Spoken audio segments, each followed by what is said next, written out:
2025 Subaru WRX. This is a new dynamite kit we're going to have available for you really soon. If you've got one of these Subaru WRXs, you're going to want to check this video out because this is cool. This is really cool.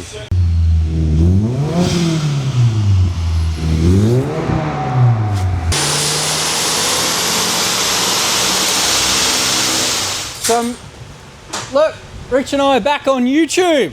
We're back, Rich. We're back. 2025 Subaru WRX, 2.4 litre turbo manual. And that was that a before run? Before run, untouched. It's come to us with a pod filter on it. So looks as though the factory airbox has been removed. It's got some sort of aftermarket pod filter, but the rest of it's completely standard. Yeah, I noticed that because I wanted a real true before run. So unfortunately, this before run isn't standard because of that air filter. Is it going to change much? Probably not. But we can't say this is what they make completely stock because it does have I don't even know the brand of that, but there's Perrin. Good work, Perrin. Yeah, but we'll make our own anyway, and then we'll market it and sell it too. So you can buy that. But you've done well, Perrin. Yeah. So 2025 Subaru WRX. We've had a few phone calls for these, believe it or not. We've got this one in. We're doing all the development work on it. So it's getting turbo back exhaust system. It's already obviously got the intake. Turbo Smart have hooked this up with a blow-off valve. And we're going to fit the Unichip ECU to it and live tune it on the dyno. So if you've got one of these, you know, like this is a man's car. Like you get a Subaru WRX because you want all drive, you want a turbo, and you don't want a Hyundai i30N because you're not a fucking hairdresser. That's going to start some shit fights. If you do have a Hyundai i30N, you can always get our 350 front wheel kilowatt package because you want to be the first person at the salon in the morning. Boom!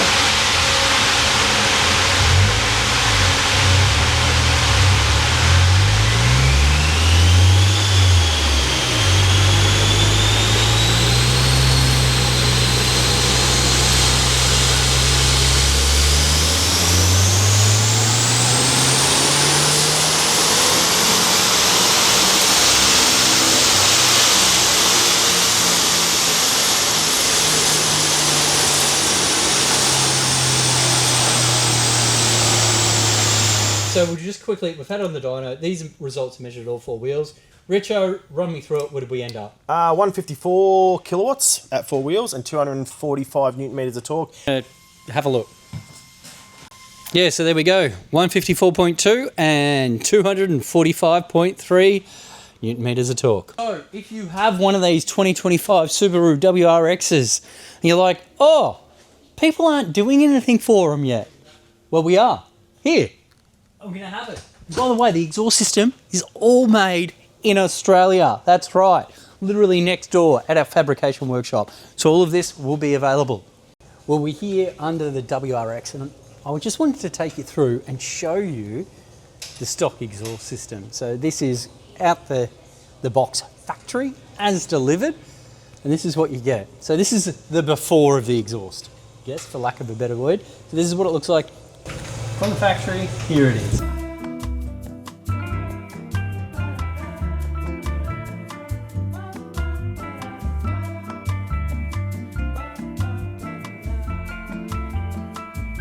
So we've got factory dump piping primary cut, we've got secondary cut, we've got front resonator, rear resonator, and then we've got rear mufflers, twin at the rear here.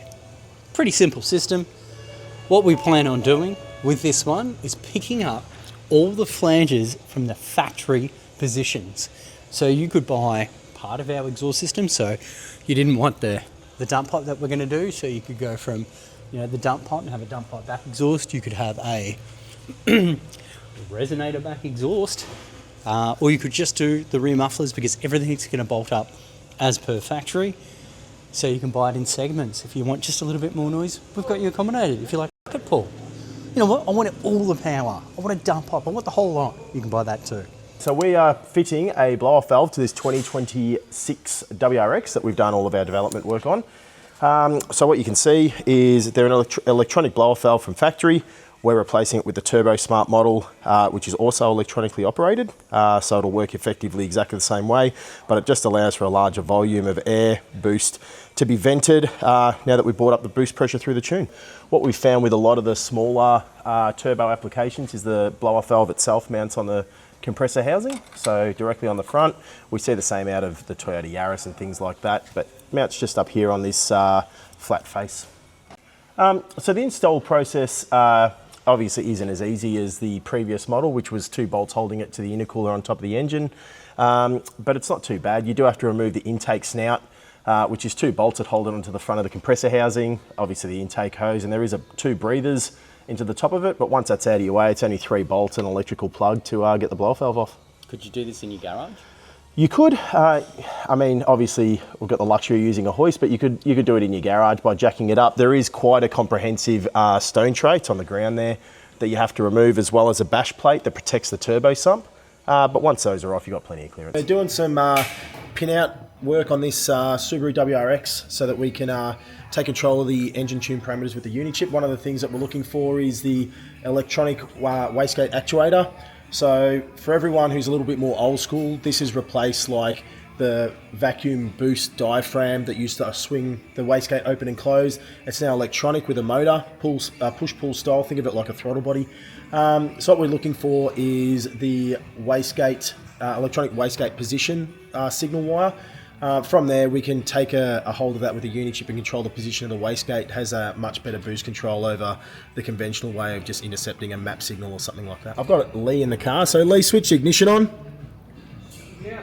Sweet. All right, so what you can see is we've got a voltage on there now. Hey Lee, just move the throttle for me. All right, so what you can see is the voltage changes with Lee's throttle movement. So in this really base form at the moment, without the car running or anything like that, the wastegate position will change just by throttle position. Once the car's running, there's a lot of different factors that dictate the position of that wastegate, airflow, pressure on the map sensor's seeing, but this is basically a really easy way to find the throttle position, the wastegate position wire that I need to get onto with the Unichip. So just move the throttle around a few times, Lee, and if you film that multimeter, you'll see. Just go progressive as well. Cool. And if you switch the ignition off, you'll see that as that drops down back to 3.4, and even now, just turn it back on so you can hear the blades. There we go, and you've noticed that it went from 1.3 back up to 4.2. So that's basically opening and closing the wastegate. So it references its home, fully open and fully closed, and then it basically has a predetermined spot it wants to sit before the car starts, and that happens to be 4.2 volts. Again, finding all the required sensors to be able to tune this WRX with a Unichip. One of the sensors obviously is the crank angle sensor, so we can take control of the timing. One of the ways that we do that is these crank angle sensors are actually in a bit of an average spot. They're under the intercooler. They're a 3-wire sensor, basically impossible to get to with the car running. So what I've done is I back probe the 3 individual wires to the ECU, and then I check each one of those 3 wires, knowing that I'm going to have a 5-volt reference, a ground wire, and obviously a signal wire. Fortunately, and as always, it's the 3rd wire that I check that happens to be the reference wire, and this is what a Subaru crank angle sensor reference looks like. So that's essentially the reluctor wheel on a Subaru crank. They have a very unique timing style, which is called Subaru 18-3, that being 15 peaks and a gap of 3 teeth for the home. That and taking a hold of that signal, obviously there's a few more I still need to do, map sensor, airflow meter.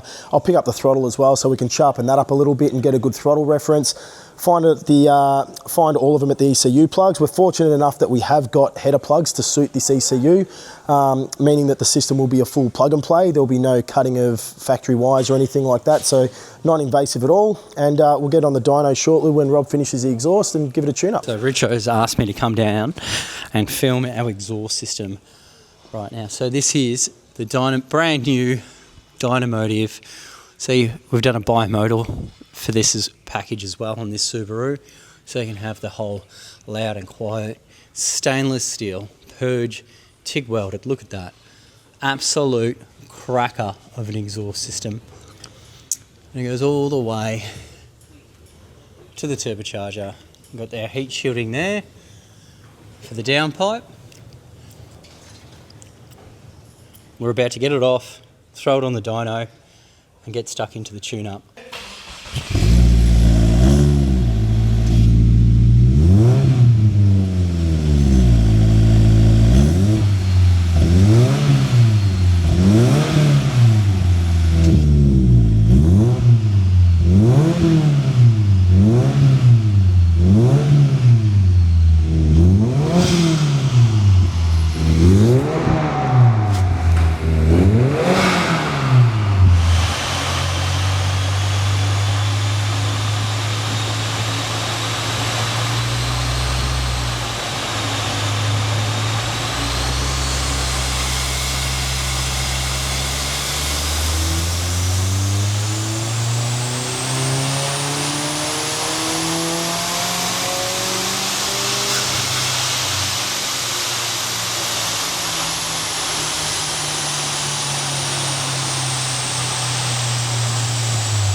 Really good results with this WRX.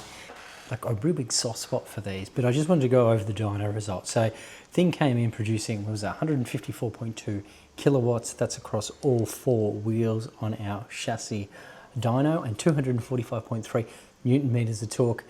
After we did all of this, I just want to highlight the graph here.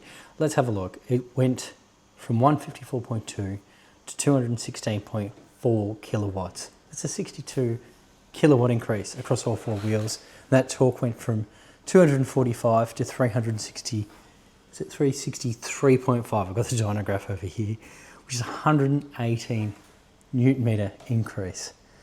It's just done so well. I mean, it's a shame to see that obviously these are coming to an end, but that's such great power. And if we have a look at the dyno graph, it's pretty nifty, because what we can do is, so at 6,000 RPM is where we're making our peak power beforehand. So that 154 kilowatts was at 6,000 RPM. We are now making that exact amount of power all the way down at 3,700 RPM. And that just keeps on pulling. At 1,800 RPM, there you go. Let's have a look at the bottom end of the rev range. 1,800 RPM, 20 kilowatts, straight off the bat.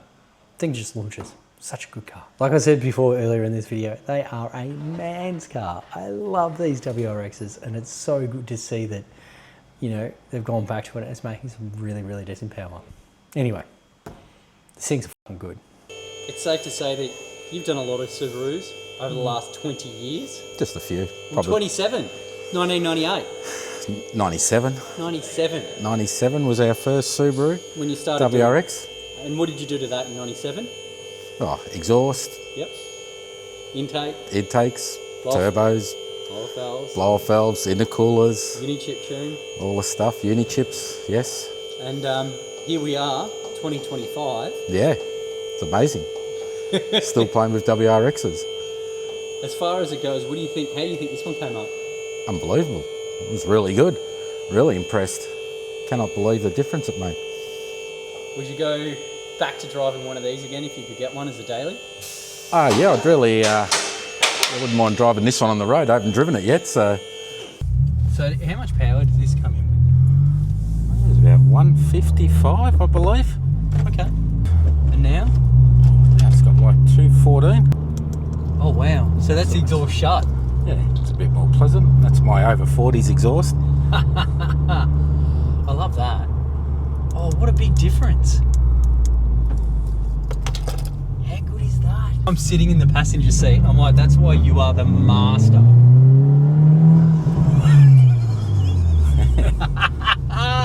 This is 200 and what? Was it 214, 215 kilowatts now? Like that, yeah, 215 kilowatts. Oh, at all 4 wheels. Oh, this brings back Subaru days. Oh, wow. Punch it again, punch it again.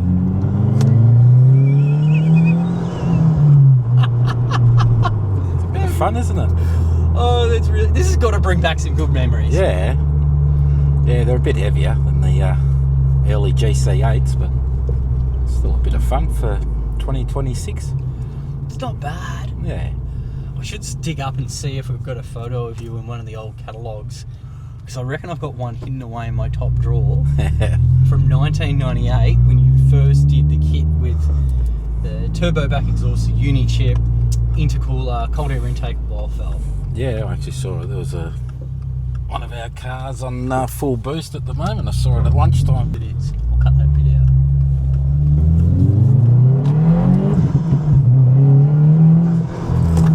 Sounds really tough, doesn't it? It sounds so good. Oh man, that is impressive. Oh yeah, I've grabbed the Jesus strap here because when you put the boot into it, that just pushes you back. That is, I'm so happy. This is such a good kit. It's come up so well.